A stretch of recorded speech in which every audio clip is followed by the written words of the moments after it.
Hi everybody, Tom here from Engage News.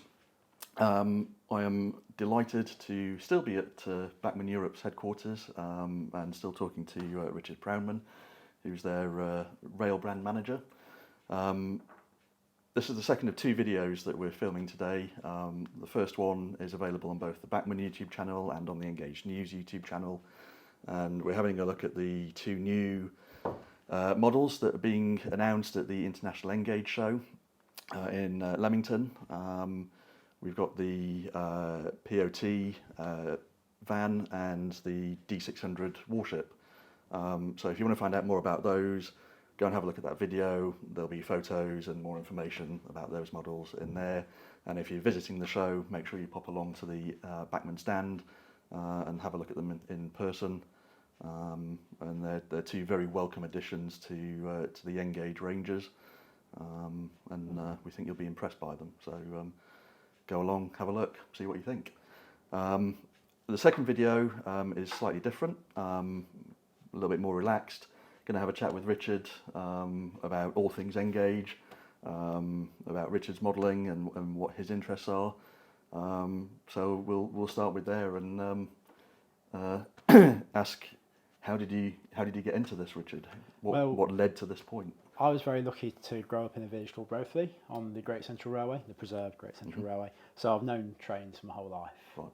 And my dad was a train spotter as a child, had a Hornby 3-rail train set. So he brought my brother and I into it from an early age. And playing trains on, it was an old internal door. Right, yep. 6-foot door, 3 foot wide, whatever. And that would come out every now and then. And then eventually, at my parents' house, they've got sort of a second loft above a sloping ceiling. So a bit of a cramped space where people probably put the suitcases. But Dad actually turned it into a model railway room, a train room as we called it, through this little hatch that you climb in, and boarded it out with more flat doors, and built a train set in there, a glorified train set really. And so my whole life I've been into trains, models and the real thing.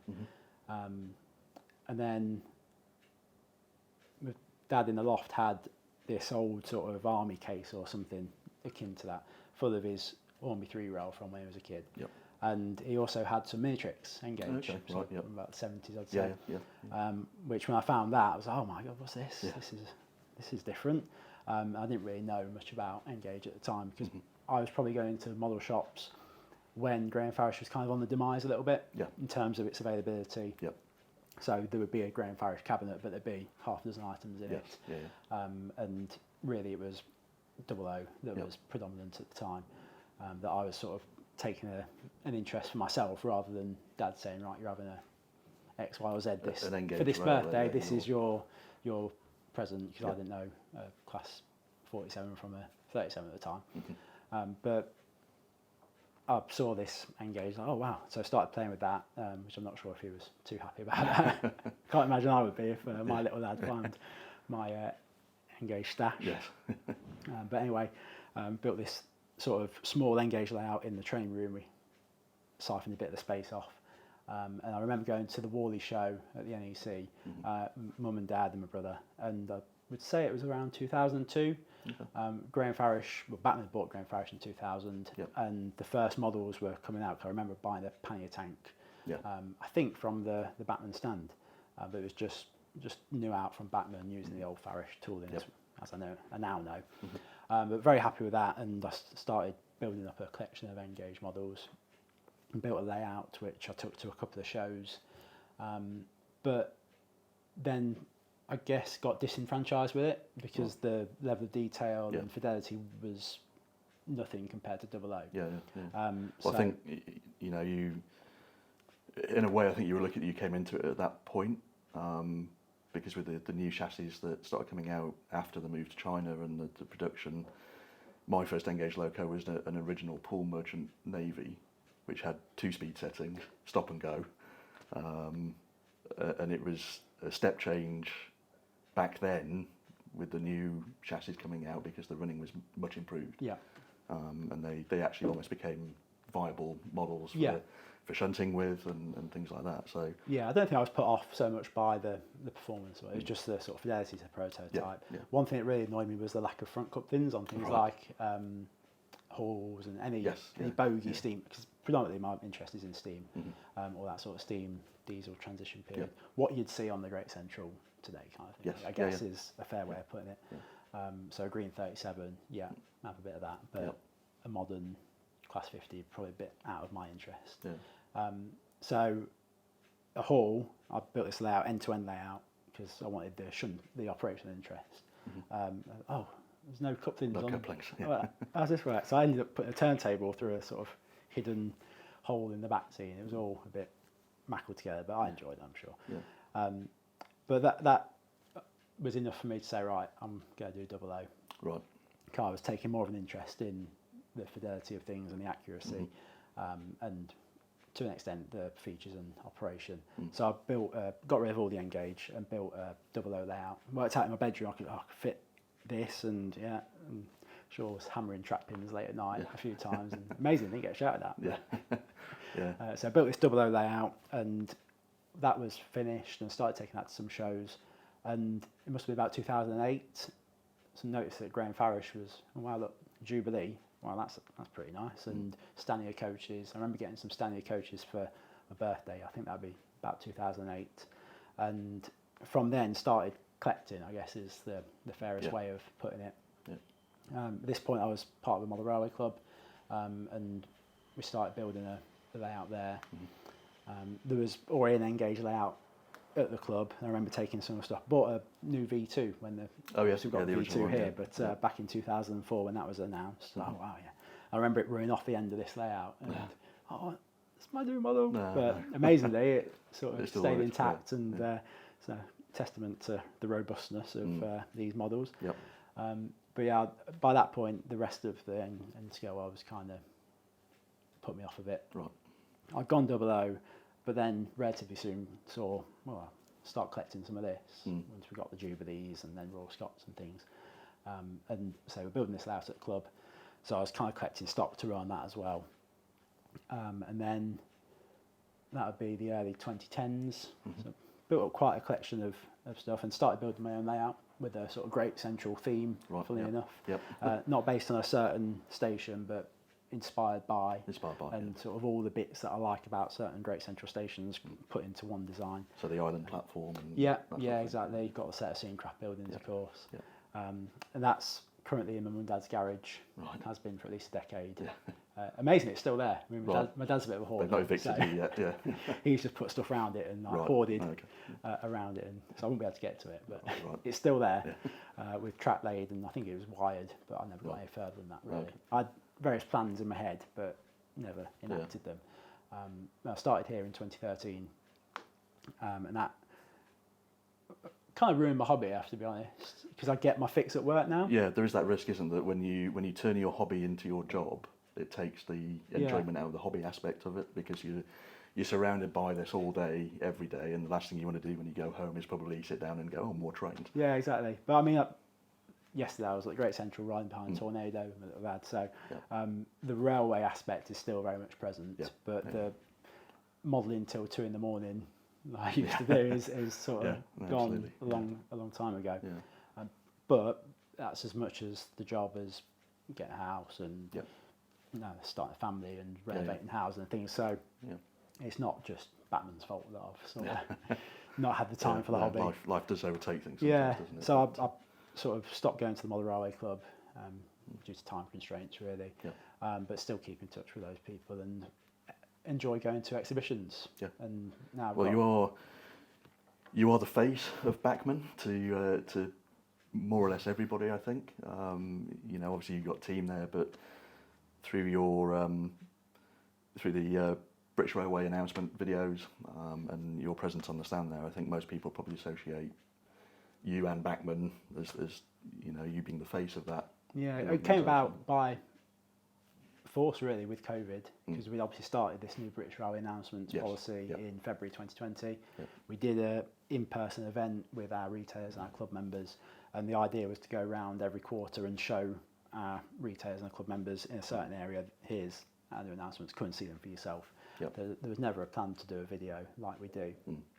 But then when COVID stopped everything, we couldn't stop the wheels turning of what was in production and what needed to be And you needed a presented way to the public. to get the news out. The only way was by video, and we sort of did the first one and evolved from there, and hopefully get a little bit better. We're still tweaking things. We have so much stuff to talk about now. The risk is it's too long. Yes, yeah.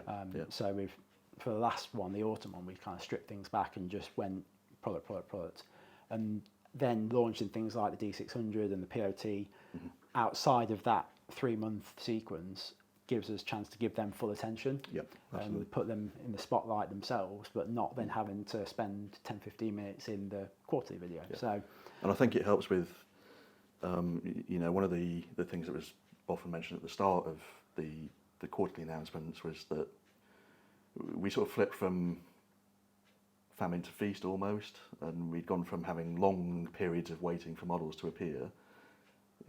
They'd be announced and then it'd be 2, 3, 4 years, whatever, for whatever reason, before they hit the shelves.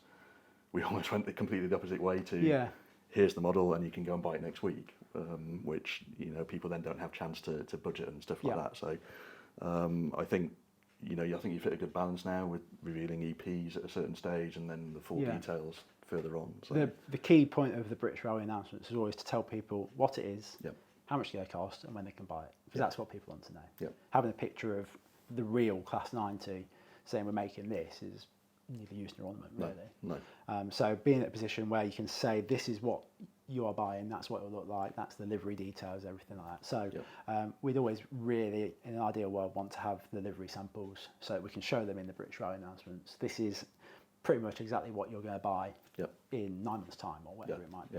And we can tell you how much it will be, and we can tell you when roughly it will be available.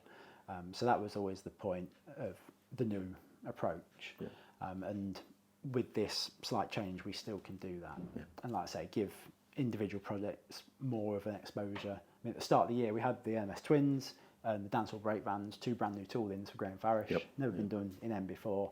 And probably the Dancehall's got a bit left behind because the Twins took the limelight in that announcement because they're both announced at the same time, same day in the same video. So nowadays, 6 months later, we would have said, right, we'll do the Twins at this event and the Dancehall at that event or something like that, just to give them their own time and get that full appreciation. And of course, most recently the V2, which we've got an example of here, absolutely stunning looking model, I have to say. I guess one of these will find its way to your collection. I just have to be mindful that I need to remember to buy stuff. I've got boxes full of stuff, models at home, but I probably bought less since I've been with Bachmann, and certainly a lot less than I did beforehand. You can't take it for granted that it's available, and you forget. Oh no! Go and buy your product. Yeah, I remember a few years ago buying something from the local model shop that we'd made just because I'd forgot to buy it and we sold out, and that was that. So I had to buy it as a punter sort of thing. But yeah, I've got a few V2. I've got a few you need to get rid of as well. Through the older ones, But I thought it might be a bit unfair to put them on eBay or something the week before. Before inside them from that's not very fair, is it? For someone to buy it and somebody then, might have had an if I know another waited. So let this one go out in the wild, and then if someone wants to buy my old ones, then they'll do it in full knowledge of the.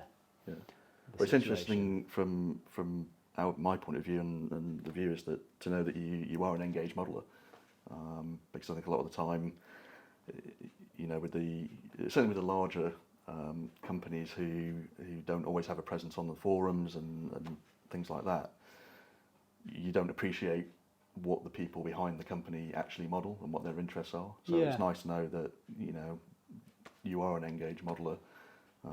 And you almost have a sort of a vested interest in the Engage range in Graham Farish. Yeah, very much so. I mean, in our R&D team, we've got a chap who owns a full-size steam loco, one who owns a Class 37 and runs a Heritage Railway, pretty much. The R&D manager is a P4 NER nut. So we're all here. All modellers, and all interested. I mean, the MD David's collection of totems is just a bit of a signal behind us that he's into it. So we're not everyone in the company, of course, is a railway nut model or real thing, but there's certainly plenty of us. Yeah. And those that have been with the company for a long time have kind of had it ingrained in them. So even didn't start out as a...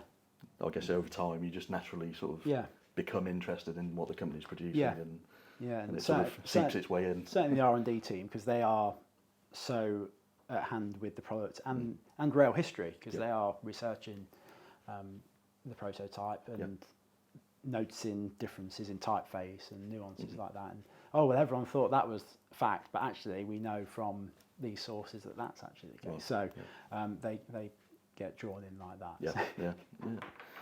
And I think we can't have the discussion around Engage without going back a few years now. We had a really maybe we had too much Engage for a little while. We had a year where I think there were 7 new tooling announcements. There was quite a big backlog. Took a little while to work through that, and then there was a dry spell, if you like, where we didn't see quite as much coming through. We won't talk about toilet blocks, but we seem to be getting back into a more regular release of Engage now. So is that an indication that production issues are all fine in China now, and you've kind of caught up with the main problem was just us finding our feet with the British Railway announcements routine, and by its nature there's always going to be more 00 stuff in the pot that's being worked on, because it's a bigger volume of our business. But that said, of the Graham Farish, of the British Railway announcements we've had since February 2020, 25% of that product has been Graham Farish, and 35% has been British N scale. So that's with Scene Craft and the FE Rail as well. So there's quite a big chunk of what we've done.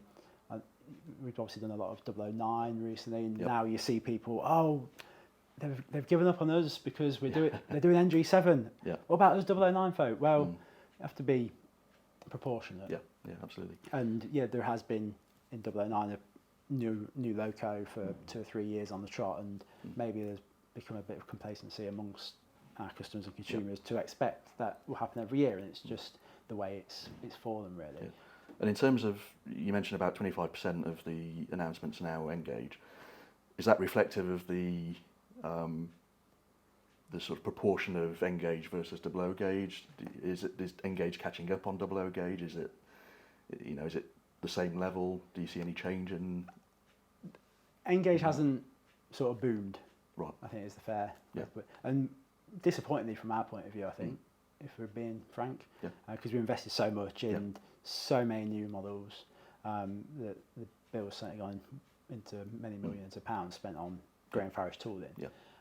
And you probably would say you've not had a proportionate uplift in N-scale consumers. That's interesting, But we're kind of the custodians of the scale, we feel a little bit. I don't want to sort of sound boastful, but Graham Farish is the household name, if there is one, for British N-scale. I'm saying Bachmann, so I have to be careful what I say here, but if you went out on the street and you asked people name a model railway manufacturer, most would say Hornby. Exactly, If you were a bit more specific and said an Engage manufacturer, most would probably say what's Engage, but then the ones that know would say, Graham Farish. So, that you've definitely got that brand. And we're committed to maintaining that brand and supporting that brand, and clearly continuing to invest in that brand. But as a layman, you'd have to say, well, the amount of investment you might have hoped would have generated there might be a bit more. And do you have any thoughts on why that might be? What's stopping Engage growing? It's tough, isn't it? There's no one answer. I think perception of cost doesn't help. Some people think, it's half the size, so it should be half the cost. Well, no, it's half the size, so it's twice as difficult to make. There might be a few less components, but the components that are there are more complicated to assemble than a 00 model. The decoration is no less than a 00 model. It does feel like we're in a time where people don't necessarily have the space that people would have had 20, 30, 40 years ago. Modern houses are smaller, increase in flat. So Engage, you almost feel like Engage is perfectly positioned to take advantage of that. I think it's far enough away from 00 that it's a distinctly different product and different option for people.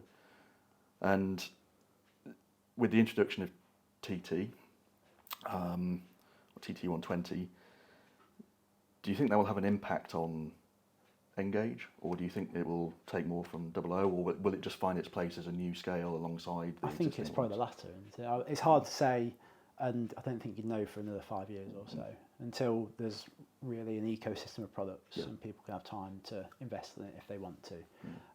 But I think anyone who's already got a 00 or an N system or even O or whatever it might be has probably invested far enough, and they're stuck with it. I think, like you said, the ecosystem isn't quite there yet either. You can't, if somebody buys a TT120 set for a birthday, you can't then go to your model shop and buy, a vast range of extra stuff for it. So, but if I was that 10-year-old me, then it probably would have been a great proposition. To be honest. If I'm not particularly wanting a V2 or a Thompson coach, if I just want a train set, then I'm happy to have another engine or another coach or whatever. Then ideal, and there's certainly a market for that. And actually, as long as people are getting into the hobby, then there's hope for us all, isn't there? Whether that's doing N, 00, TT, whatever it might be. Well, that's true. The fact that you're getting a new audience or a new interest into the hobby at any point, then that's a positive as far as I came into the hobby through 00 gauge and ended up with N-gauge, so it's equally possible somebody could come in with TT and then move to N or 00. So or they might add to their. You don't have to stick with one gauge. That's the beauty of the model railway hobby. You could have a layout at home in one scale and exhibition layout, or go to a club and get some locos and stock to run there. So there's a big community out there where you can be flexible with your interests and have different sets of stuff for different days of the week almost. So looking at Engage as it stands now, obviously you have your Bachmann hat. Do you view Engage as an evolution or a revolution? And if it's the former, are we just going to see a continuation of what we have now with brilliant new models, but has it sort of reached its peak in terms of features and development?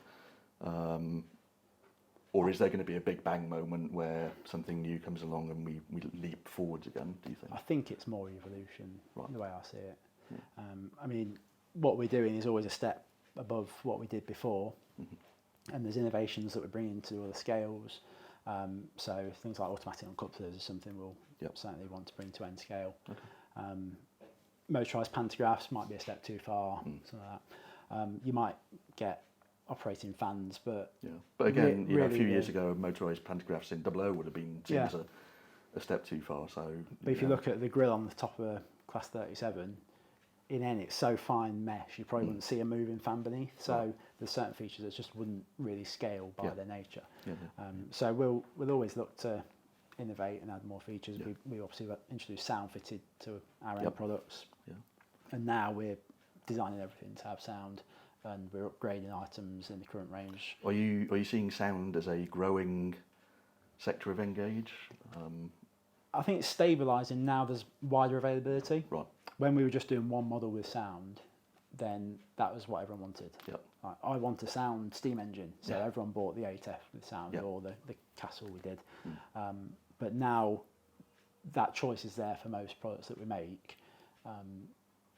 The sales are more diluted across a wider range of products. So, like saying 5 years ago, right, the 8F with sound will be the one that sells out first because people just want a steam loco with sound, and really that's their only option right now. But now there's a choice. They can have an IVET 2MT or a V2 or a 5MT, all off the shelf pretty much in the next few months. So there's wider availability. It's less of a uniqueness now for the consumer. I think those that have gone sound are happy with it and stick with it and will select the sound model, but now they can choose from various options. And I think also the fact that you're including the speaker pre-fitted, even if you don't buy the sound version, opens it up to people who might be considering it and then might decide, well, it's not for me right now, but it's nice to have that feature. Well, the cost might not be in their budget at the time, to be honest. But at the same time, buying a sound-fitted model is good value for money because the premium's about £100, £110, and that's the cost of a speaker. So if you're using a retail regularly, you might give you a bit of discount or something. Then actually you end up with a sound fitted model for less than buying the model and the sound decoder separately. I think in N scale, because of the size of the product, in larger scales there's certain people that would like this specific sound project, and that one sounds better than that, or I prefer their sound projects. In N, I think there's a little bit less of that. You can't do so much with the speakers. You can't fit so many different types of speakers in. You obviously you kind of suffer a little bit from lack of bass. You're constrained by the size, aren't you? Yeah, exactly. That's the science of it, really. But I think I've seen some sound fitted locos running on Engage layouts, and it kind of plays to N's advantages, where you've got a large layout with scenery, the railways running through the scenery, and you've just got that sound in the background, like you would hear as if you were stood watching the real railway. And actually, a V2 with sound is going to sound more right, if that's the right way of saying it, than say an O-gauge V2 with sound in the tender. Yeah, absolutely. Because it'll be more obvious that it should be at the front of the logo, and it's actually at the back. Whereas here, the model is so small. It's small enough that it doesn't sound like it's coming from. Yeah, in double O, you're kind of on the limit of whether you can get away with that or not. But in N, it's ideal, really. Yeah. So obviously we've got quite a wide range of different products here across all different eras. Do you view the future of Engage to be taking a certain direction when it comes to the models and eras that people are buying now? So, for instance, is it heading towards the sort of transition area? Is it heading towards BR Blue, sectorization? The current day? Is there any sort of trend that you feel is emerging in that respect? It's always, for a long time, it's said that sort of steam diesel is where it's at because people can model a period and get almost everything in that period. I think that's still true to a large extent. Right. But you do see people wanting to model what they remember. So if they're going train spotting in the 70s, they want to model the 70s. Yeah. So I think there's probably a growing interest in that era. And the sort of, I've paid the mortgage off, kids are left home, I've got time, money and space now to start a model railway. And they come back into it and like, wow. And now N's a viable option. Yes. Whereas 20 years ago, as I found out, Probably not, really, if you're sort of being serious about it. If you look at the options on the table, double O was the right option 20 years ago. So without giving away your future plans, which obviously you're not going to do, but do you think future products from the Farish range will reflect that slight shift forward in time? Or does that not have any bearing on what you choose to produce? Well, that period, you've got 37s, 47s, 20s, 24, all the stuff that we make. So we'll obviously put a lot of effort into making sure they're the best products that they can be. The 47 we just put sound into. The Class 60 obviously a little bit later on, but that's just had sound upgrade. Yeah, things like the 31 as well. And I mean we did one run of the 31 and then upgraded it again. So I'd say we're more dynamic now in terms of where it's economically viable to do so and commercially sensible to do so, upgrading our products on a sort of between runs, whereas in the past it might have been, right, we've made that and that's how it is now until we come to retool it fully or something. Whereas the 31 was taken from 6 pin to next 18 between the first production run and the second. And just thinking about that sort of transition period, I mean there are some missing gaps still in Engage, I think, for that period that you've kind of covered in double O. So a good example, I suppose, would be the Class 25-3. You already do a 25-1 and /2, I think you've covered. Now you've done the double O gauge version. Would that fall into the candidacy for Engage? Yeah, I think so. Yeah, at some point in the future, I'm sure we'll get around to doing that. Where we've got a good basis, we can get something new without £100,000 tooling bill. Then obviously that's going to be a. And does that have a significant effect? Because one of the things you hear quite often is people say, they've done it in double O, so they've got all the research, so they should be able to do it easily in Engage. But I guess the research is actually a small part of the process. Yeah, I should clarify that. When I say a good basis, I mean already having the 25 in N, rather than having the research for the double O one. Yes, you've got the research, which can take a long time, several years sometimes, if you're looking at a prototype that didn't exist. I mean, Kono found that out with the D600s when they did the double O models. But having that research is a cost to the business in terms of manpower and time. But you might have to pay for drawings and things like that, and access to certain things, but the lion's share of the money is tooling. So just because we've got a research pack for something isn't justification to click the button on tooling to do it at a different scale. And it's not just a case of shrinking the low gauge version by 50%. No, not at all, because you've got material thicknesses to consider. So your wall thicknesses will be different when you reduce it. Certain materials need to be a certain thickness for integrity, and if they're already as thin as they can be in 00, then they go to the same thickness in N. So if you half everything else, everything's out of bonk. So I think there is a perception out there that, because you've got the model in 00 gauge, you've done the R&D, it should be a simple case of shrinking it down to N gauge. But I'm guessing it's not as straightforward as that. No, there's obviously a cost to the R&D side with our team going out and measuring things, compiling research packs, which might cost in drawings or access fees and such like, but that's minimal compared to the tooling price. So once you've got the research, that's not the justification to do a model in a certain scale, just because you've already done it at a different scale, because you often spend a six-figure sum to then get the tooling made. And it's not a case of just shrinking down, right, it's half the size, so just make everything half. Because you've got material thicknesses, they might have particular materials that are more suited to a certain application in one scale or another, where things become more fragile. You might want to use sort of more tolerant material that can take impacts or handling. And there'll be certain parts that you fit separately in larger scales that you wouldn't fit separately in smaller scales. So there's a lot to consider. Having produced our model in a different scale obviously gives us a commercial picture as to how popular that model was. If it wasn't a success or wasn't a great success, then we'd have to be very hesitant and have a real strong case to do it in a different scale, because you've got the chance of repeating that same suboptimal outcome, really. And do you, various places run polls. There's one on our own web. We ran one a couple of years ago now. Is that something that you take notice of, or do you form your own opinion on what's... No, you've got to look at all the data that's out there, haven't you? So polls, we go to a lot of shows. We go to maybe 24 shows a year. Regional shows, we like to support model railway clubs and get to all parts of the country. So if we've got a consumer in the depths of Wales, they'll be able to get to us somewhere without travelling 4 or 5 hours. So we try our best. We can't get to everywhere. There's not always a show in the right place. No, absolutely not. But we'll try and get around the country and speak to a different cross-section of the community. And we'll take suggestions at every show we go to. We've got a consumer services channel for people to put ideas to us. So if you want a Class 25-3, get filling in those suggestion forms. And then, of course, the hint there. we're all, a lot of us are enthusiasts and got our own agendas to an extent. And we sort of have committees that, well, why don't we do this? And then we'll bounce it off each other and say, well, that's not really a good idea because X, Y, and Z. I think everybody always wants, the models that interest them or that fit their layout. So, so I've got a list of stuff that I would like manufacturers to do. Some of it is never going to see the light of day, I'm sure, in Engage, but I can always dream. And like you say, the 25-3, we've got a good starting point with having the 25. We've got the chassis.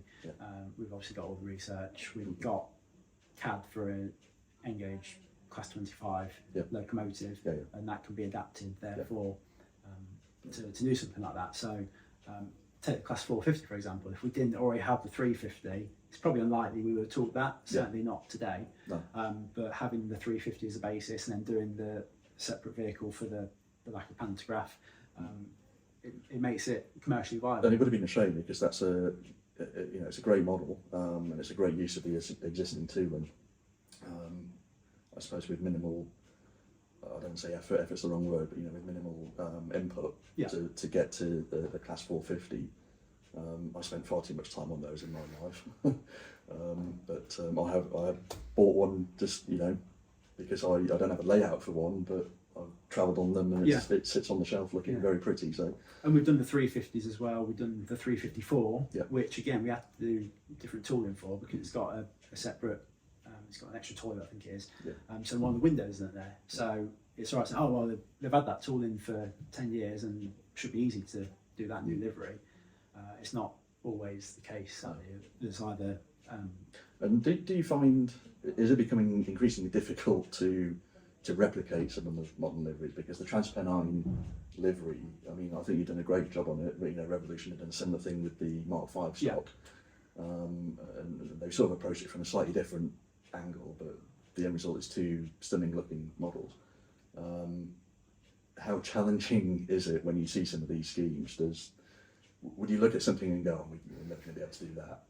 The factory do an amazing job. I mean, they are the people who are interpreting what we want and putting it onto the model.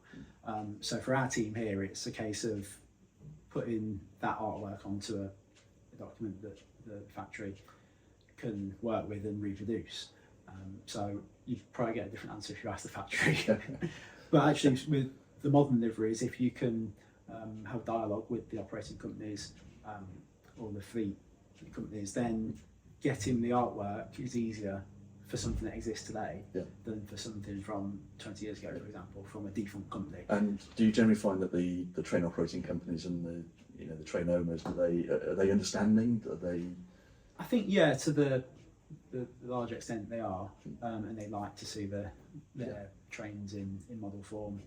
It's not always been the case. I think there was some problem with Virgin trains way back when. And Dennis Lovett was just joined Bachmann at the time, and having worked for Virgin, he knew he was certainly sort of instrumental. I think it's a very well protected brand. Virgin, they probably they didn't want it being used for any old thing. Yeah, so, I think if I remember right, this story was something like, I think it was Chris Green probably said, I've seen all these models of like Geo in the Islands. There's no Virgin, and well, that's because we're not allowed to do it. Right. What do you mean? And it started from there. Like someone with a bit of common sense said, well, hold on, we want our brand to be seen and people recognise it. So. And on a similar train of thought with liveries, but when you look at the actual construction of models, I mean, I think these days, if you compare some of the V2, for example, going back to my first Engage loco again, the original Merchant Navy Battle of Britain West Country, because it was used for all three, where it was the big die-cast body. We've talked to other manufacturers, and you mentioned steam locomotives, and everybody sort of winces a little bit. So we kind of understand that Engage, and in particular Engage steam, can be more difficult to assemble. You've got valve gear that doesn't scale correctly. And by the time you put in tolerances and material thicknesses, it's always going to be, how do we replicate this best? And I guess that would be a consideration at the planning stage. You would look at something and say, the factory's going to tell us to.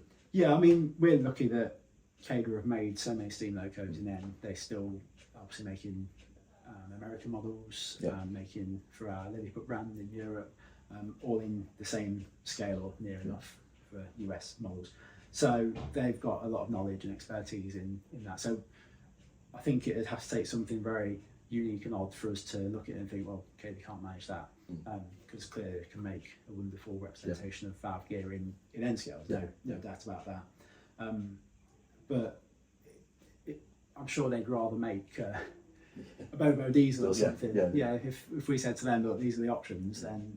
So what's been the biggest challenge that you've faced in the Farish range? What's the one model that's given you the most headaches? Oh, that's an interesting one. I mean, the V2's taken a long time to come through production. Because we had the J72 that you were looking at. And the motor was too big. That was the problem with that one. The smallest motor we could find was to go the same diameter as the boiler, so that was not that on head. So there's certain things that will prevent a model coming to fruition. Obviously that was discovered before that was the design stage, so we'd done the research, but that was also used in 00, so it was no great loss to us, just loss of face really, to announce something and then not be able to do it, which obviously nowadays we would never have that problem, because we don't tell people about stuff that we're only just thought about. Whereas, I mean, if you go back to like the Ibert 2MT, that was in gestation for a lot of, probably getting on for a decade. I think but actually the bonus of that was it waited so long that you got a loco drive model. That's true, because it went from being tender driven to loco drive. I think it was a case of just waiting for the small enough motor to become available to make it loco drive, and it's an ostensibly premium product because of that. Absolutely. And now we can put sound in it because the tender space is there. And people may not have appreciated that at the time when they were waiting for it and saying, "Oh, you know, I really want these," but it did. It was definitely a benefit in that particular case of the definitely. extended gestation of it. Yeah, absolutely. Yeah, so I think we have to be honest and say that loco drive is the optimal setup rather than tender drive. There's obviously lots of models in the grain farish range that still are tender drive. Yeah. It might be that they're not commercially viable to replace that, because you're not just put a new mechanism in. The locomotive body has to have space for a motor and a drivetrain and everything. So a lot of the time you're going to be looking at starting from scratch, really. Yeah, I was going to say. I mean, it could be. People might think it's an easy thing just to let's have a new chassis, but actually you will have to go back and make adjustments to the tooling for the body to accommodate the motor in the body. So and the construction of a loco drive model will often be very different to a tender drive model, because you've not got to worry about that from the design outset. So a lot of the time it'll be a case of, well, we can't actually modify this to put loco drive in, not on a commercial basis. So we'll just have to start from scratch. And in NCR, that's probably not going to be viable for a lot of subjects, to be honest with you, which is frustrating. Yeah. Certainly, if you want a particular model that we've already done in tender drive, then we'll certainly look to bring those back. We just brought the Black 5 back, and the standard 4, is that making it come back? I imagine that. No, we've done the standard 5, but that was loco drive. But we did put sound in that. Yeah. So, but yeah, well, we've got loco drive already as a tender. Then it's relatively simple to put sound in. So we'll certainly be doing that on some of our models. So obviously it's still a cost to do that, and we've got to make the numbers stack up. But from an engineering point of view, as long as we have to pay the bill, then it's relatively easy to be done. Just going back to COVID, because we talked about COVID in the videos and how that came around through that time. I think the perception is that COVID was a bit of a boom time for model railways, because nobody could go on holiday, nobody could go on day trips, they weren't spending money, so people were staying at home and investing in their hobbies instead. And now that things are back to normal, for the most part, has that impacted the Engage range? Did you see any evidence of an increase in interest in Engage through COVID, and has that reversed? Yeah, I mean, we can only sell what we've got, so whatever data we have is always going to be skewed a bit by, if we haven't got it to sell, we can't sell it. And that goes for everything. If you say, oh well, steam more popular than diesel, well, what did we make last year? It was more steam, so we sold more steam. So you're always in a bit of the data only tells you what you put in to an extent. I think probably people maybe spent their budget in the COVID period and then had enough stuff to be getting on with for a while after. So maybe a typical person, typical mother has spent the same amount over the last 4 years, but probably concentrated in the COVID during the lockdown period. And in an ideal world, we probably would have had more end products available at that time.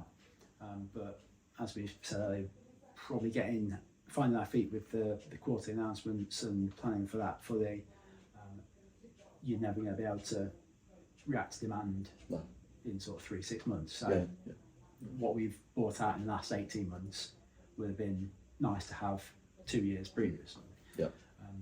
I suppose it's just it's just unfortunate that it occurred at that point where you're in that cycle. So you perhaps couldn't quite take as much advantage of it. But at the time, I'm sure I remember our train sets all sort of selling out. The grain farish train sets. So people were coming into it new, and the hope is that they've stuck with it.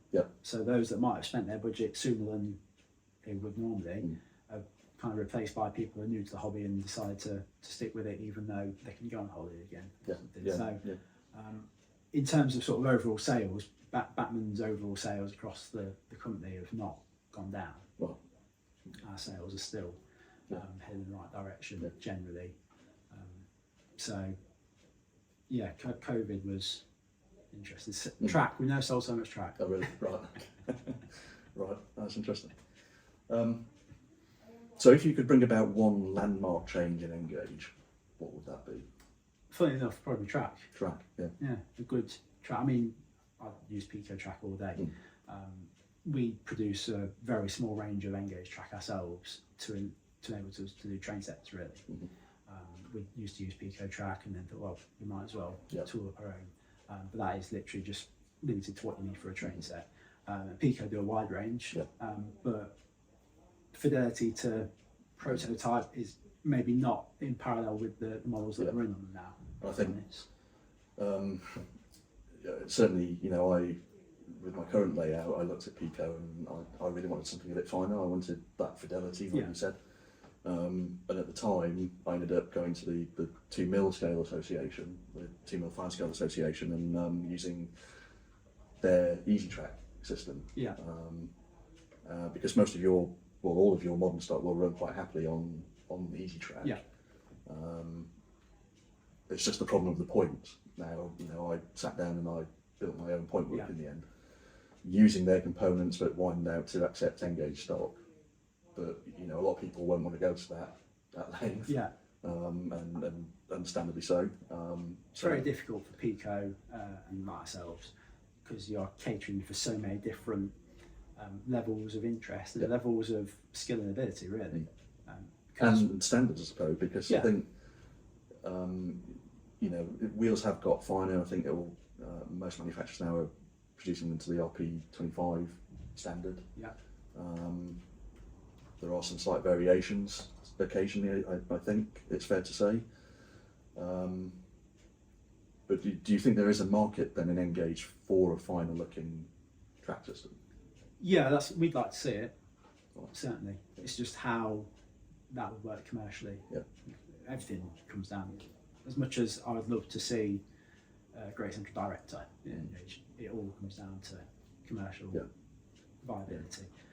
There's no point us making something that I want for us then to not be in business in 5 years' time. That's the point, isn't it? And I think So- there is now cottage industry support for finer Engage track through British Fine Scale. Yeah. To That produce. looks quite interesting. I think if I was to build a new Yeah. layout from scratch, I would certainly Yeah, I consider think that. if that had been available at the time, that would have been the route I went Yeah. with my layout. But you need something that's accessible to everyone Yeah. in model shops that anyone can use, basically. I think. And I suppose robust enough as well, because Pico track is robust. Yeah. For whatever else it is definitely Yeah. robust. As you go finer, as you get down to the Code 40 profile rail and the finer sleepers, then it isn't going to be able to withstand constant moving Yeah. around, and Yeah, it's very much to use on a permanent layout. So I suppose there's that balance. Yeah. There, isn't there? But it's interesting. you Yeah, I mentioned think track. that could be one of the things that holds people back from sort of jumping into M. Like I said, the models are now comparable, Yeah. if not sometimes more detailed in N than their counterparts, Yeah. or more features. So having that on the shelf as a prospect, you'd be daft to ignore it, really. Yeah, absolutely. But if you can't be happy with the track system you're going to run it on, then I can see why people might say, "Oh, no, I'll go 00 or something else." So Yeah. I wouldn't envy Pico with trying to come up with a plan to Yeah. if we wanted to. But I mean, we're got a close relationship with Pico. We'd support them in doing that, but it'd be challenging to produce something, like I say, with the integrity that would suit everyone's needs. You're never going to do it, are you? No. It's just, Yeah. is there a balance to find that would be worth them pursuing? Yeah. I guess. Yeah, absolutely. So I've got a few questions here, which are probably going to be a little rapid fire. What do you think is the number one threat to Engage in your eyes? Probably people's perception of value for money, actually. Interesting. The products are worth every penny that people pay for them, in my opinion. Yeah. And that's as someone who buys them, not just has to sell them as a job. But like I said earlier, people expect it to be half the price, it's half the size. It's not the case. The size of the market means there's less volume, so the cost there is comparably more as well. We do our best to keep the costs under control and make the products as affordable as they can be. I think it's worth mentioning that we did see some price reductions on some items recently. So the 158, I think, was one where Yes, that's right. the Yeah. RRP was actually lowered. Yeah. Yeah, We can get to a point and say, well, actually, look, we can actually charge a bit less for that and still keep Bachmann in business. Yeah. Then that's good for the hobby, isn't it? And ultimately, every Bachmann product is sold through a retailer, which adds to an ecosystem in our eyes.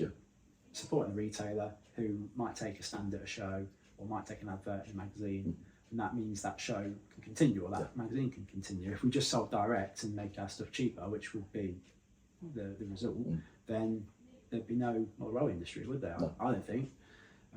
There's no shops, no shows, no magazines. That's it. You can't appreciate these things on the internet as much as you do a great job of lovely photographs, but actually seeing the thing in the plastic. So I think, and it's worth mentioning, you mentioned photographs as well, it's always worth remembering that when you look at an Engage model on a computer screen, what you're actually seeing is something that's closer to O gauge.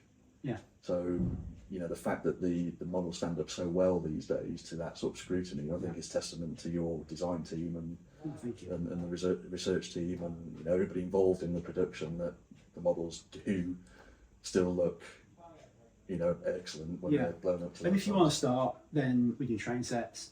But where do you buy your train set from? Because I'm not going to spend 200 quid speculatively online on something I don't know anything about. I need to go and ask someone, is this suitable for my needs? Once you've got it, well, what do I need next? All those answers are in the Model Railway shop. Absolutely.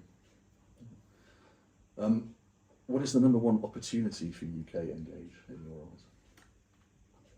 Well, the size is, like I said earlier, the size of people's houses, the space available makes it perfect. There's a whole ecosystem of products, so it's ready to go. I would not like to say as a fact, but I imagine it's been a long time since there's been so much N available right now.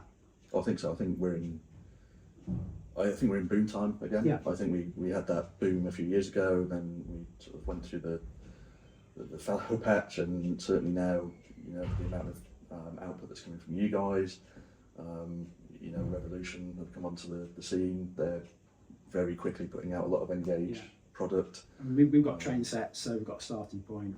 We've then got steam, diesel, electric, units, coaches, wagons.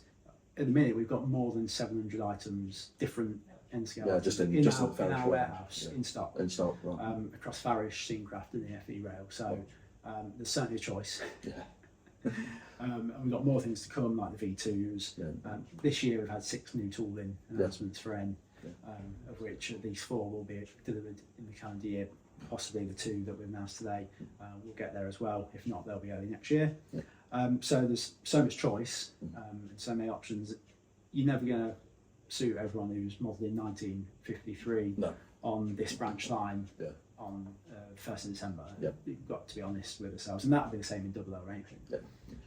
But to give a representative outlook on a particular era or part of the UK, then I think it's never been as viable, really, with the other manufacturers that are out there as well, contributing to that.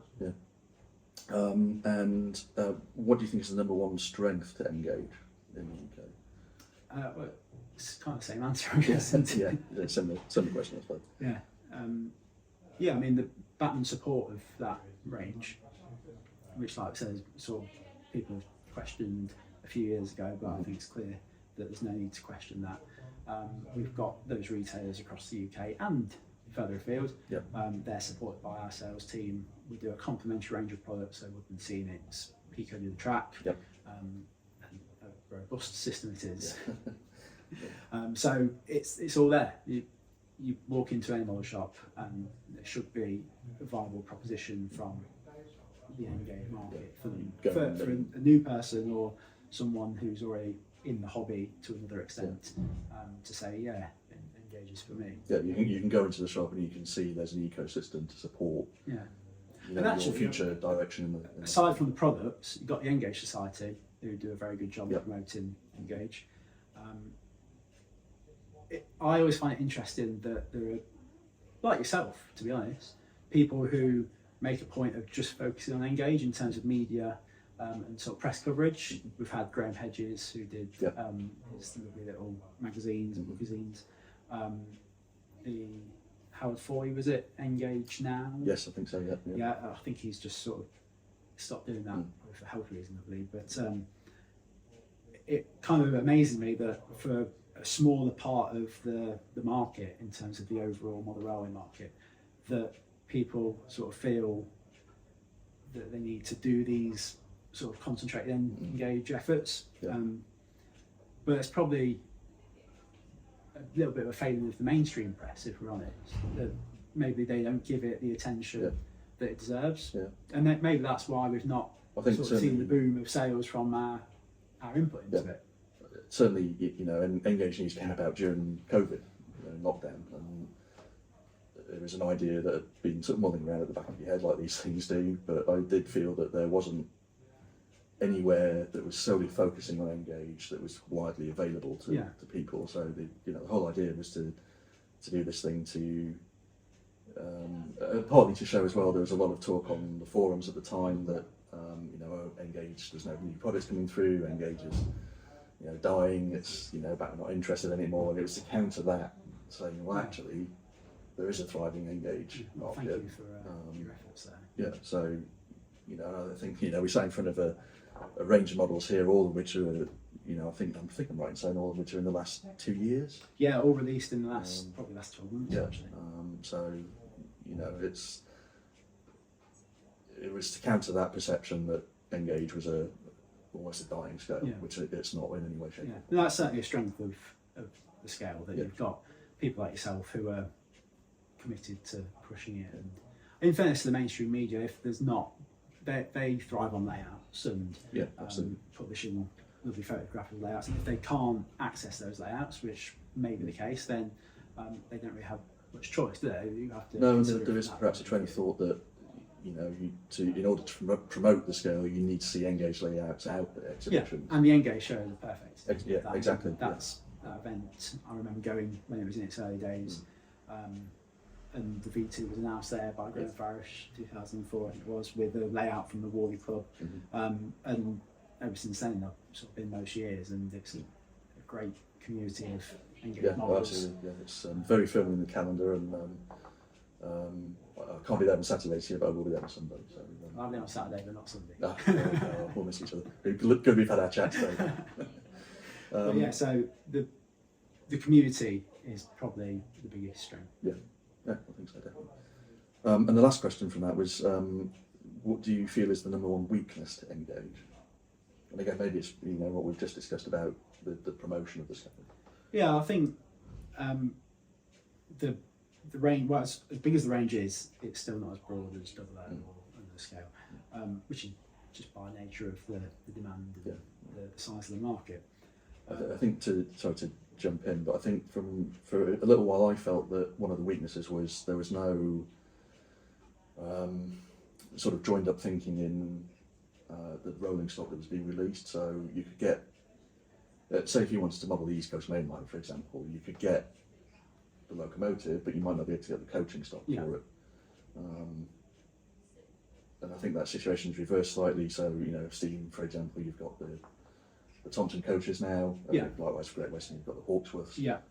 So I think that situation has improved, but I think that was a definite weakness for a long time, where if you wanted to model a very specific line, you were quite limited on the stock that was available for that. Yeah, I mean, the size of the market dictates that you're not really wanting to duplicate models that are already available. And that is an interesting point on duplication as well. We should probably touch on it because it's been a fairly hot topic in Double O gauge recently. Do you see there being more duplication in Engage in the future as some of the other manufacturers? Almost certainly, because the way we operate is we announce things when they're made, essentially. There's no stopping the D600 now or the PO2. That has come to a point where we've spent the money. Yeah. And if someone came out with one tomorrow, we'd have to continue. Yeah.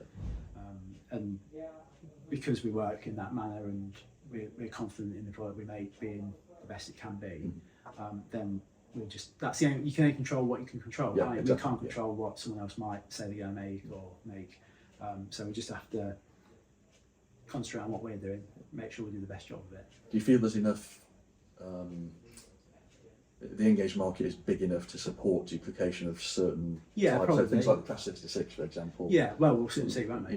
We've got 3, I think, Class 66 that will be available shortly. I mean, there's always been 2 models available for the last getting on for 20 years, and we've been happy with the sales of our 66, so that's the only judgment we can make. So yeah, for a 66 it seems to be okay. I guess something you more, wouldn't want someone else doing a V2, like a V2, yeah. to be honest, I don't think.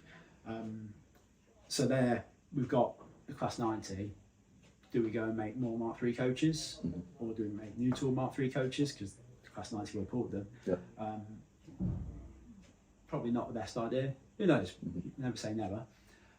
But we have to be careful in that regard. So whilst it'd be nice to make up sort of full prototype train offerings and we always try to do a coherent range as far as we can, like say the Thompson coaches, the V2.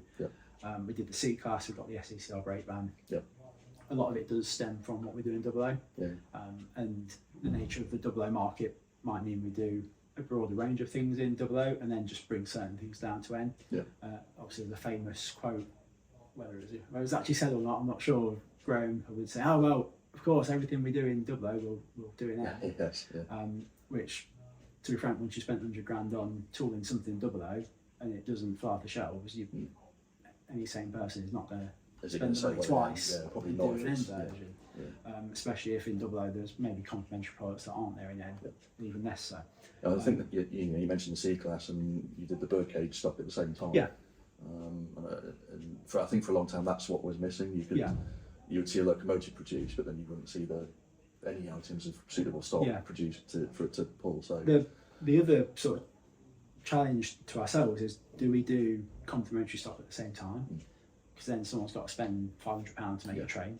Or do we give people a breather, which actually in the case of the V2 and the Thompsons has been ideal, because we bought more Thompsons out last year, and the V2 will come this year. So people, I guess you could say, well, we didn't know V2 was coming, so we spent our money on something else, not Thompsons. There's always that. You're always sort of fighting different. It's just that fine balance of timing, isn't it? Yeah. So in an ideal world, that's ideal. People could buy Thompsons last year and get the loco this year. Whereas if we bought all that on the same day, that's a big investment in one go. I mean, the beauty is obviously we supply hundreds of model shops, so most of our products will be available for a certain period of time. And if you feel like you missed out, if you ring a shop that's not on the internet, they've probably got one. So if you act relatively quick enough, you shouldn't miss out. But it's a tough one as to making sure we give people what they need to build an ecosystem, but managing that so they feel they can get what they need when they need it. I've got some questions now from Engage News readers. We asked on Facebook for people to submit some questions and we've picked a few out, so thank you very much to everybody that submitted a question. We haven't got time to cover all of them, unfortunately, but I have picked out some. So the first one comes from Edward Farms, so thanks Edward for your question. And he asks, does the release of the IVET twins indicate the growth of Engage, as we are now seeing less common types appear that would not have been envisaged a few years ago? The twins are interesting. They're iconic, aren't they? So it was one that we've done in Double O, very popular, quite a long time ago, so we had to sort of go back over some footsteps on that. And make sure that the research was all up to date. And we've actually got sort of more lighting features on this than the Double O model. It's more recently introduced and more technology in there.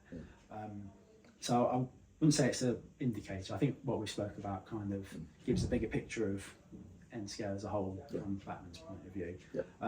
But for us to have the confidence to do something like the twins, I think shows our viewpoint on the N range, the Grain Forest range, and with the D600 as well.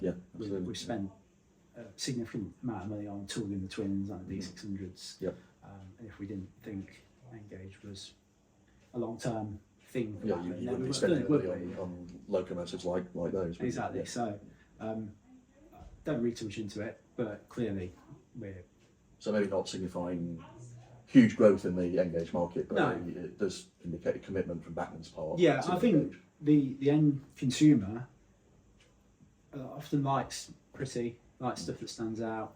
It is smaller, so having silver and black, it's going to catch your eye, isn't it? As opposed to something that's maybe not as I think striking. There is evidence that that sort of locomotive does sell well, because you've already done 2 runs, I think, with the Engage prototype Deltic, which always seems to fly off the shelves when it comes out. So people like one-offs, don't they? Yeah. I think anything in life, if you can get something unique, Yeah. people tend to like that. I think there's probably more of a Rule 1 acceptance in N. Yep. Maybe that's because there's less breadth of products available. So, oh yeah, I like that. But yeah, I think you tend to see people a bit more loose with the prototype rules. Oh, I do Era 4, and I do the Southern, but actually I fancy that. And I don't mind. I'll get away with it. End of the day, this is a hobby that absolutely. is anything to anyone, Yep. and we shouldn't get too hung up on that. We do sometimes. I think That's in the natural. certain parts of the industry do as well. But at the end of the day, the point of our race is to have fun, enjoy yourself, and sometimes escape from the pressures of real life. So we should remember that. Next question comes from William Welby, so thanks for your question, William. Do you find Steam, BR Blue, sectorisation or modern day to be the most popular, and how does this compare to double O gauge? And he also says, will you be interested in using existing tooling to bring out new products, for example using the HAA chassis for more variants of the Coalfish wagon? Well, we kind of touched on the eras earlier. I think the point we didn't make is people also like to model what they see today. Yes. So modern current day items go quite popular, as well as that sort of steam diesel transition. And with the twins, it's the same for a steam loco if it was in a colourful livery. So the C-Class in the green line livery was really popular, more so than the PSR and BR Blacks. Okay. It's pretty, it's colourful. Yeah. Doesn't quite suit my needs, but I like that. I have one. So there's certainly an element of that. And again, I think that's probably more exploited by the end modeler than other scales. In terms of using the tooling we've got, certainly where we see an option. So the anchor mounted tank wagons, new tooling this year, that uses the chassis from our other tank wagons. Okay, right. And now incorporates an NEM pocket, so we've upgraded at the same time. Yes, it's using the same chassis, but it's been upgraded to have the NEM pocket. And it gives us a new wagon version and also an upgrade to those existing wagons. I think the same chassis used on the Conflat, so that's now got NEM pockets as well. Excellent. And I suppose there will be some older models where the tooling just doesn't allow for that.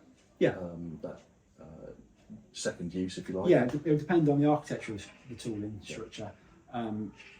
The fidelity of the model that you're starting with. If it's something that's maybe not the best model ever made, you might not want to reuse it anyway. It might be better to invest in a new chassis or something like that. But yeah, we've done the HKA hopper. That was based on the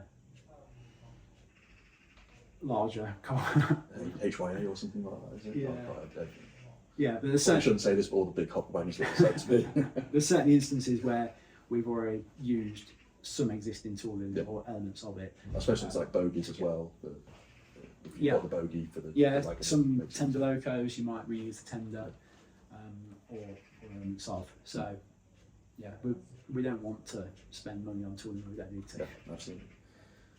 So next question is from Sacha Case, and they ask, with innovations like the deluxe options in Double O, are there any plans to bring new innovations to Engage as well? Well, we'd certainly like to see DCC control and coupling in our NCR range. I think that is one area, the Rapido coupler has put in its shift. But we'd have to work with that, wouldn't it? Because we've got millions of pieces of stock out there that use that, so we have to be realistic. And so it would be an adaptation of the. I think Rapido so. system. Like the double O version is a variant of the tension lock that will couple to a tension lock. So you have to be mindful of evolution, not revolution. Yes. It's certainly something that is on our minds.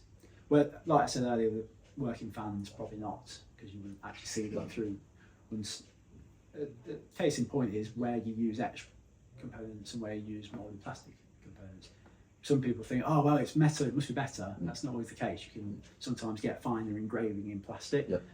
So you might find that a roof fan is actually engraved onto the body shell rather than being separate etched like it might be at a larger scale, in which case there's not actually any daylight to see through a fan, so you don't have a working fan in that model. I think I'm right in saying we have seen a move away in some areas from separately fitted parts to moulded parts because the injection moulding technology is advanced, and that allows you to get that detail in the moulding rather than having to have somebody independently apply coach door handles, for example. The important thing to us is to use the right part, the right process for the right application. Yeah.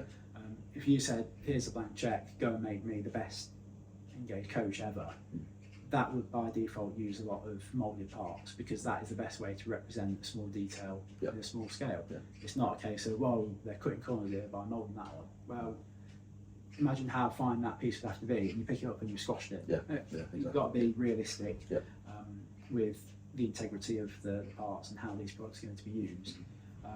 And you can easily fall into a trap of, well, separate's better, but then everything looks overscale and too clunky. It's that fine line, isn't it? Yeah, and we're lucky that we've got 35 years experience here at Bachmann in selecting those right techniques and right processes and right materials, and Cater even more so.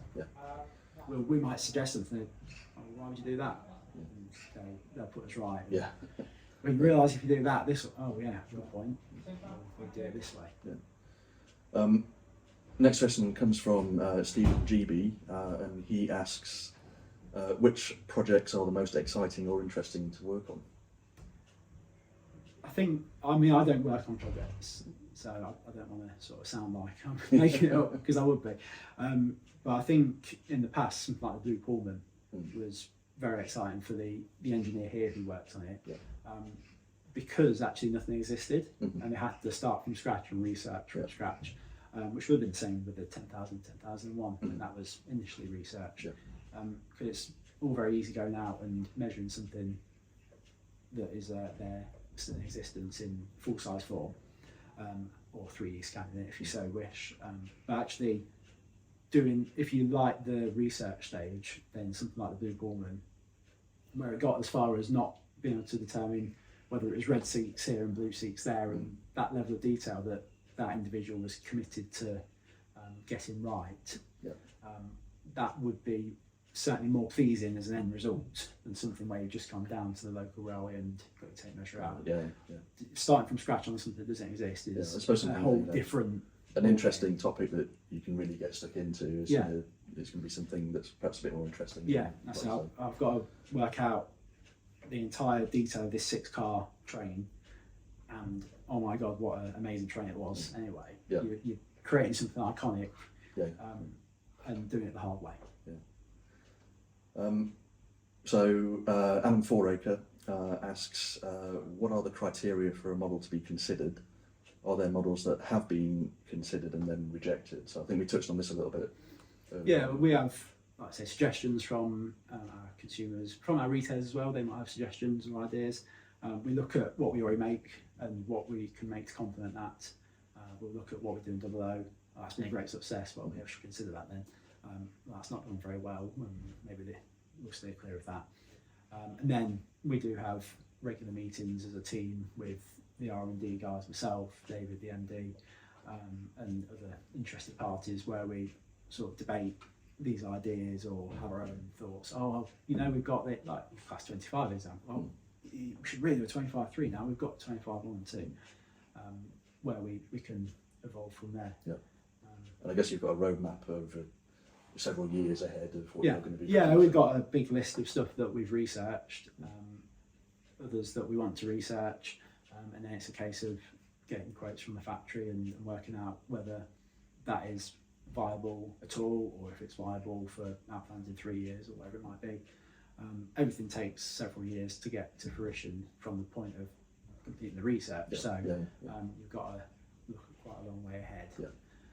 And a lot can change in that time, whether it's the market itself or competitors, and sometimes you just got to say, well, we're this far down the road, we've just got to stick with it. And I suppose we might lose that, as consumers, we might lose that knowledge that, the time frame it takes for these things. We've had an inkling because of the extended period, from announcement to the models arriving on the shelves for some types over the last few years, but now with the new sort of quarterly announcements, it's very much announcement, and then 2-3 months later it's in the shops and available to buy. So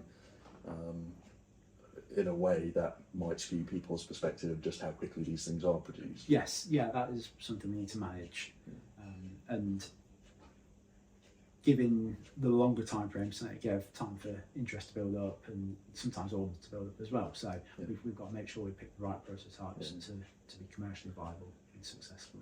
Another question from Stephen is how do you deal with the negativity that sometimes comes online? So you know, we've sort of skirted on it earlier, but when you go to the shows a lot, you're there, you're the face of Bachmann to a lot of people. You know, I've seen people make a beeline for you before, and you know, sometimes they're very happy and sometimes they're not so happy because you haven't announced a specific version of X, Y, or Z. So, you know, is that something that you find easy just to compartmentalise, or? Yeah, I think so. I mean, I tend to keep an eye on things online. A, I've got the interest myself, and B, just to make sure nothing ludicrous is being said, which sometimes can be the case. And if I do ever engage in that, it's generally just to state a fact rather than to engage in a conversation. Because half the time what people will say online won't be what they'll say to your face. At an event, if someone wants to come and have a conversation in person, then most people are reasonable. Do lose their mind sometimes a bit online. Oh yeah, well, type away. So always very happy to talk to anyone who might be happy, aggrieved, or otherwise in person, because you can then have a reasonable conversation, can't you, as adults? But online, you just have to take a pinch of salt a lot of the time. Again, Alan Foraker, thanks for these questions as well. Do you look to what other manufacturers are producing and then look for complementary products? So a good example of this is Revolution producing the 1938 tube stock. You've produced the London Transport buildings in the Scenecraft range. Knowing that tube stock is coming, would that be something you looked at shrinking down to Engage?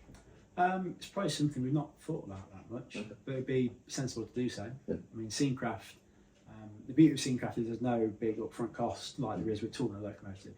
You make a master and then you make resin moulds, or rubber moulds for resin from that.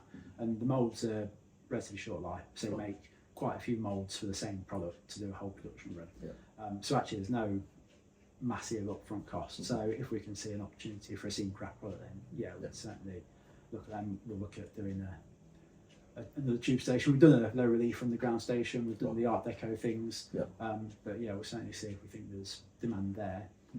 On the wider picture, sort of for locos and rolling stock, we kind of have to be a bit more in control of our own destiny on that because of the outlays and such. Like I said before, we wouldn't generally look to intentionally duplicate something unless we think there's a real need for that in the Grey and Forest range. But there's certainly projects where we will end up being so far down the line, or someone else will be at the same point, that duplication happens as an inevitability, I think. There's a follow-up question to that. Alan also asks, some manufacturers seem to produce numerous versions of the same model in lots of different production batches. So, you'll get a large initial batch with lots of different variations. But for Farish, it seems that sometimes if you miss out on the first batch, then it can be a very long wait until the model comes out again, if ever. Can you give us any insight on how those extra batches are considered? We have such a broad range of products that it's quite difficult for us to manage that, to be honest, because there's a finite amount of production, there's a finite amount of money in the pot to spend on products every year.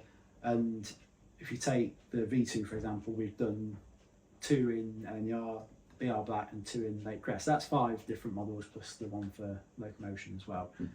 So that's a fair spread. And if they're in the shops for a couple of years, which is quite likely, then we need time to build up demand for us to do another production of those. Because anyone who really wants one surely would have bought one in that 2-year period. Absolutely. And the amount of people that might come new or change their interest, or suddenly I need a V2, is going to be relatively small compared to the minimum production runs, I would suggest. Yeah. And that's probably a weakness of N in total, actually, if we're honest. So the broadness of our range is a great strength, but also a bit of an Achilles heel. Yeah. Yeah. But you're never going to keep these items in stock all the time. No. If you go back to the old days of Graham Farish, where they did or they claimed to, then that's great, but the range was so narrow in comparison. Yeah. So it's really a choice of, do you want to always be able to get a Class 90 in the V2, or would you like us also to make a 158 DMU and all these? I think also the touring variations as well. You know, you had a suburban coach which was painted green for Southern, you know, red for Bihar, and all the various different ones. Whereas now, things like the TA, for example, you've got the conical ends, you've got the flat ends, you've got all those different variations in the tooling to consider as well. Yeah. So where we can add to the tooling suite with a small upgrade like the TA tanks, give some new variants, then that's nice to do at the same time. And well, it's like 5 or 6 years since we brought the TAs out, and yes, in that time there's been periods where there's not been a lot of end products, but in the last 2 years we've been making so much stuff. Then what don't we make to be able to make TAs is kind of the crux of it.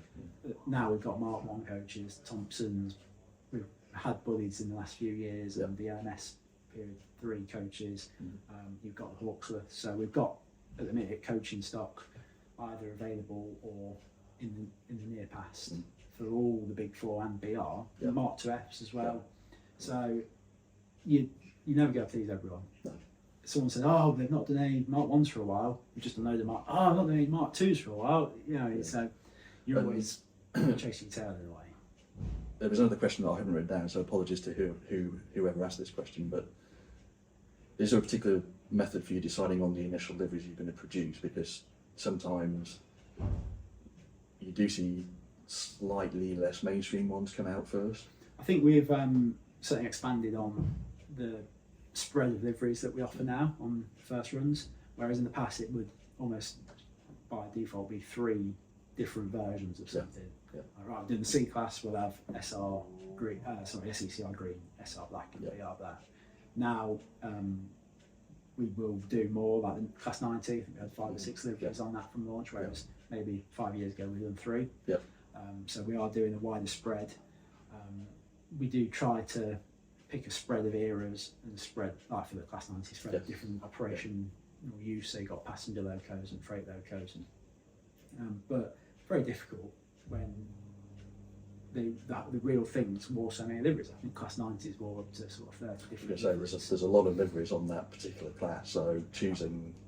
I suppose you've always got the popular ones like Swallow and Freightliner and things like that, but then some of the more esoteric liveries, you know, probably wouldn't sell in quite the same numbers. Things like Class 90 and 158, we've got the next tranche of models all planned out and ready. I mean, in Farish we've got 175 new items in progress with the R&D team. That's sort of artwork done or researched or waiting to be researched, and then we've got another list of stuff that we want to rerun or do new versions of, which will add to that. So there's plenty been recently, and there's plenty more in the pot being worked on. And included in that is more Class 90s and more 158s. But to be quite frank, until we've sold the ones we've got, you'd have to be a bit daft to spend another X amount buying more stock. And as much as that didn't help the person who wants a DB Cargo Red one, they don't want a Virgin one. We've got Virgin. That's the reality of it, sadly. And then final question, you'll be relieved to hear, from Tim Sennington. And Tim says, with the high prices of locos, carriages, etc., in the second-hand market, does this indicate that you need to produce more reruns or increase batch size to meet that demand? Well, I think with over 700 items in our warehouse available right now, we are making a lot of stuff and a lot of stuff's available. There'll be a minimum order quantity from the factory, and I know there was, when we did Mark 2Fs in Virgin livery, people said, "Oh, why don't you do the RFB?" So the minimum order quantity from the factory will be X amount for that vehicle type, and then we can do 1, 2, 3 liveries, whatever it might be. And we at the time didn't think there was any requirement for RFBs in Intercity and blue and grey. We'd already got them in stock. I think they probably still are in stock. Yeah. So we couldn't justify doing more of something that no one wants, to be quite blunt. If they can already get a blue and grey one and not bought it, they're not going to buy the second version. So in that case, we didn't do an RFB. But next time we do the RFBs, we'll obviously do one in Virgin for those that want one. I think it comes down to as well, an element is what people want to run on their layout. So some people will want a range of identical matching coaches, but you know, that period, especially if you go on sites like Flickr, you can find photos of cross-country sets, Virgin Mark IIs, with an Intercity Swallow RFB being hauled by a Swallow Class 47 or an RES 47. So, you know, if you look on those sites and at the available photos, generally you can mix and match to get a prototypical rate, perhaps more prototypical than buying everything in the same livery sometimes. Yeah, I think as modelers we are sort of almost ingrained in uniformity. We in AA we did a wonderful Mark 1, I think it was a CK in crimson cream in weathered and faded livery, and I thought that was one of the best paint finishes we'd done in terms of accuracy to prototype, and no one bought it because it didn't match the others. Like, what? No, this is amazing. No, but I want my rate to match, and we are sort of hamstrung by that a little bit sometimes. But on that point, sometimes people say, oh well, they don't know what they're doing, they're not made enough standard coaches. If we think the demand is for, say, 500 standard coaches and that's the minimum order quantity, then to do a brake coach with it, you've got to do 500 brake coaches. Right. So yes, you're going to have more brake coaches left over, but the other option is you don't make it at all. Right. And then, oh, they're stupid, they're not made a brake coach. So you are limited. And again, that comes down to the size of the end market to a point. If the market wanted 2,000 standard coaches, then doing 750 brake coaches would be about right, and that's all within the sort of factory MOQs. That's no problem. And we do make more standard coaches than even if the minimum quantity is 500 for both, then we'll make maybe 750 standards or whatever. But hindsight's a great thing. And we're often planning these things 2-3 years ahead of even for reruns, because like I say, we've got 175 items in progress. If we order something today, what are you going to do? Put those other ones to the back of the queue and put this one.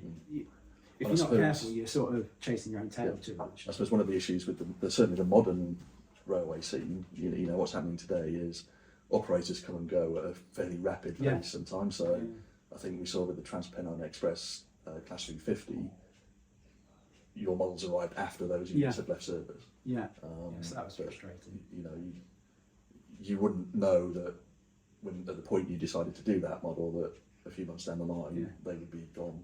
And sadly on that one, we were waiting for the livery diagram, but people helping us at the first Transpennine had been furloughed with COVID. So that delayed the model as much as anything. Otherwise it might have gotten out when they were still in operation. It's still a very attractive model. Absolutely. Eye-catching, I think it'll be okay. But there's certain things that frustrate us as much as anything, but at the end of the day, we're all here to make wonderful products, and love to see them being enjoyed at things like the Engage show. It's the best place to go and see the most use of ground various models, the most enjoyment being gotten out of them. So. And if you are watching this video ahead of the Engage show, which is taking place this weekend, you can go along to the Bachmann stand. The road show's there. Richard's there on Saturday only. But you will be able to see all the products there on the stand, and you'll be able to see the EPs for the D600 and the POT coach as well. Richard, thank you so much. It's been an absolute pleasure talking to you. Great to have you here, Tom. Thank you very much, and thanks to all your viewers and readers for sending in their questions. Indeed. To answer those.